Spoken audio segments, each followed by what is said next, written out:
compost. So what is compost?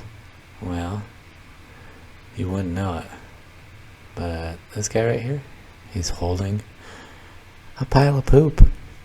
Yep, that's right. Compost is poop. It's all broken down. All your food scraps, the fall leaves, digested by bacteria, microorganisms, worms, maybe some grazers that left it behind as manure. But when it's all said and done, a finished compost is, you could almost think of it as sterile. It's cooked out everything, especially a hot compost pile. It does literally cook. You can put a thermometer in it and see 160 degrees, which will kill a lot of bacteria harmful bacteria that you don't want. There's actually bacteria in compost that releases heat as it digests, so the middle of your pile can get quite steaming hot. Now, although virtually everything is compostable, for your home garden, you might want to just stick to vegetable trimmings, fruits, just raw food scraps. And then eggshells are a great one, especially if you eat eggs every day. It's a good source of calcium for your garden, and it's good roughage and nutritionally useful for your worm population. Leaves are, of course, the fall thing that naturally adds carbon to your pile. All your brown material is carbon. Your green materials are nitrogen. Even though coffee beans are brown, they are a source of nitrogen because they're technically just a roasted green bean. That's what makes them brown. But the nitrogen component is still in them. Now, so basically all this fresh vegetable scraps, all your trimmings, that's going to be your nitrogen. And then your sticks, your leaves, your paper, that's all your brown, that's your carbon. Now, be careful about just scraping your whole plate like this, although most of it will break down, or certainly it will all break down.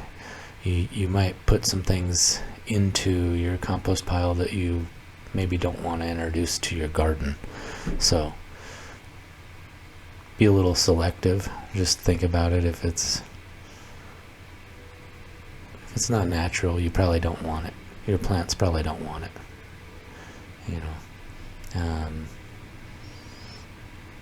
Now that's a rotting pile of leaves there.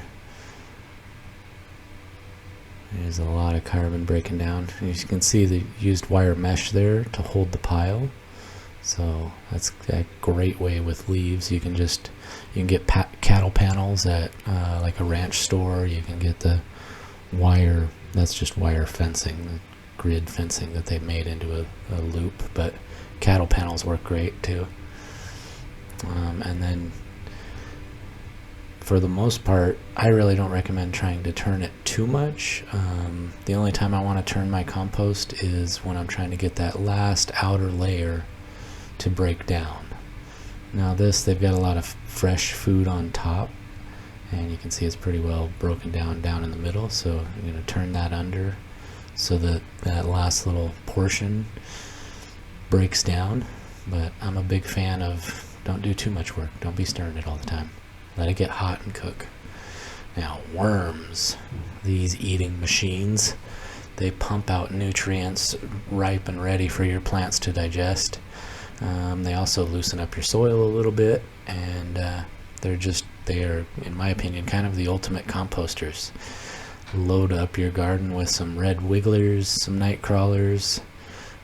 Different types of worms work at different levels. The red wigglers work up near the surface. That's part of why they're such a good composting worm. Night crawlers actually work further down, deeper. And you can see some life here, just chewing on roots and breaking things down. As you get rich soil, you can see how dark that soil is. It's been working for a while. That black gold. Good old compost. Now here, sifting some worms out. So these, let's see if we can get a handful here. Some red wigglers. Get the big chunks out. Oh yeah, there's a good pile of worms. Doesn't it just make you want spaghetti? Yeah. How much to eat that whole handful? Oh, and then you got these guys. Yeah, dig in there. Isn't that? It's about lunchtime, isn't it? Yeah. Let's go make some burritos. Alright, tips to continue composting. So, you've made your compost, it's all finished. Even though that doesn't look completely finished, it will finish around the plants, and that's fine. It's kind of like time-release fertilizer. But what you can do, you'll see, yeah, you'll probably find lots of things sprouting in a good healthy compost pile if you've got seeds in there. So, but you can save a pile of your finished compost because it will be nice and rich with the bacteria and the enzymes that you want to start your next pile, and mix in a little bit of your freshly finished compost with your new pile, and it will help speed things along and get the ball rolling again on the next pile. Of course, fall is the peak time for it because we're trimming, we're pruning, the leaves are falling, but you can make compost any time of year. Thanks for watching. What? I got worms? Oh, don't forget to like and subscribe.